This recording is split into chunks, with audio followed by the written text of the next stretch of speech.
Bismillahirrahmanirrahim. Assalamualaikum warahmatullahi wabarakatuh. Perkenalkan, nama saya Habib Al-Mukhari Firmansyah, mahasiswa Fakultas Hukum Universitas Jambi, dengan nomor induk mahasiswa B1A121249. Dalam hal kali ini saya akan mempresentasikan tentang urgensi ketahanan nasional dan bela negara bagi Indonesia dalam membangun komitmen kolektif kebangsaan yang diampu oleh dosen Bapak Budi Ardianto SHMH. Baiklah, pada kali ini saya akan memberi sedikit gambaran apa sih tujuan untuk mempelajari ketahanan nasional dan juga bela negara. Konsep ketahanan nasional dan bela negara ini konsep yang memiliki dimensi seperti ketahanan nasional ideologi, ketahanan nasional politik dan budaya, serta konsep ketahanan berlapis-lapis dimulai dari ketahanan nasional diri, keluarga, wilayah, regional, dan nasional. Alasan mengapa diperlukan ketahanan nasional dan juga bela negara ini. Jadi, inti ketahanan nasional Indonesia adalah kemampuan yang dimiliki bangsa dan negara dalam menghadapi segala bentuk ancaman yang dewasa ini. Spektrumnya semakin luas dan kompleks, baik dalam bentuk ancaman militer maupun non-militer. Kegiatan pembelaan negara pada dasarnya merupakan usaha dari warga negara untuk mewujudkan ketahanan nasional. Bela negara adalah sikap di mana kita bertindaknya warga negara yang teratur, menyeluruh, terpadu, dan berlanjut yang dilandasi oleh kecintaan pada tanah air Indonesia ini dan kesadaran hidup berbangsa dan juga bernegara. Bela negara mencakup bela negara secara fisik ataupun non-fisik, baik secara militer ataupun non-militer, dan bela negara ini adalah meminimalisir ancaman dari luar maupun dari dalam. Setiap warga negara itu berhak dan wajib ikut serta dalam upaya bela negara. Sebenarnya apa sih fungsi dari bela negara ini? Bela negara secara fisik dilakukan untuk menghadapi ancaman dari luar atau agresi militer.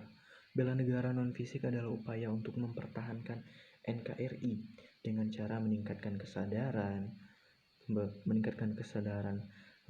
berbangsa dan bernegara, menanamkan kecintaan terhadap tanah air. Salah satunya itu diwujudkan dengan sadar dan taat membayar pajak contohnya, serta berperan aktif dalam memajukan bangsa dan negara, termasuk penanggulangan ancaman dan lain-lain sebagainya. Menggali sumber historis dan sosiologis serta politik tentang ketahanan nasional dan bela negara. 3 perkembangan konsepsi ketahanan nasional yakni ada 3, yaitu ketahanan nasional konsepsi 1968,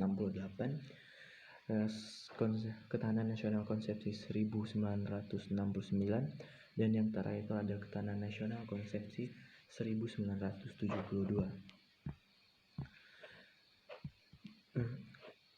Konsep ketahanan nasional ini terbukti mampu menangkal berbagai bentuk ancaman. Itu adalah ancaman komunisme tahun 1965, tentunya kita tahu itu pada saat gerakan 30 September. Dan yang kedua itu ada saat krisis ekonomi dan politik pada tahun 1998.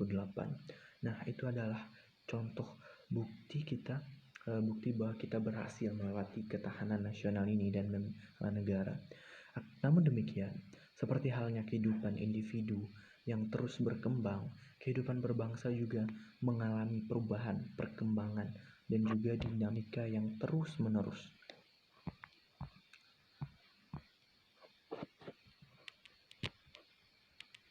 Sekarang kita masuk kepada esensi dan urgensi ketahanan nasional dan bela negara. Bela negara secara non-fisik dapat dilakukan dengan berbagai bentuk, yaitu dengan cara salah satunya kita mengikuti pendidikan kewarganegaraan baik dari sekolah maupun kampus secara formal ataupun non formal, melaksanakan kehidupan secara berdemokrasi dengan menghargai perbedaan pendapat dan juga tidak memaksakan kehendak dalam memecahkan masalah bersama, pengabdian yang tulus kepada lingkungan sekitar dan lingkungan sekitar dengan menanam, memelihara dan melestarikan, berkarya nyata untuk kemanusiaan demi memajukan bangsa dan negara, berperan aktif dalam ikut menanggulangi ancaman terutama dari ancaman militer, misal menjadi sukarelawan, juga bisa menjadi relawan bencana alam, contohnya bencana banjir atau lain sebagainya seperti Gunung Semeru yang baru saja mengeluarkan erupsinya. Kita bisa membela negara dengan cara seperti menjadi relawannya tersebut. Nah, seterusnya yaitu mengikuti kegiatan mental, mengikuti kegiatan spiritual di kalangan masyarakat agar dapat menangkal pengaruh-pengaruh budaya asing yang tidak sesuai dengan norma-norma kehidupan di Indonesia ini yang bertolak belakang dengan norma yang diajarkan oleh Pancasila. Seterusnya membayar pajak. Ini juga termasuk membayar pajak dan distribusi yang berfungsi sebagai sumber pembiayaan negara untuk melaksanakan pembangunan. Ini juga merupakan contoh bagaimana kita membela negara agar terjadinya ketahanan nasional. Mungkin itulah yang dapat saya sampaikan dalam materi kali ini. Saya mengucapkan terima kasih. Lebih dan kurangnya saya mohon maaf. Saya akhiri. Wassalamualaikum warahmatullahi wabarakatuh.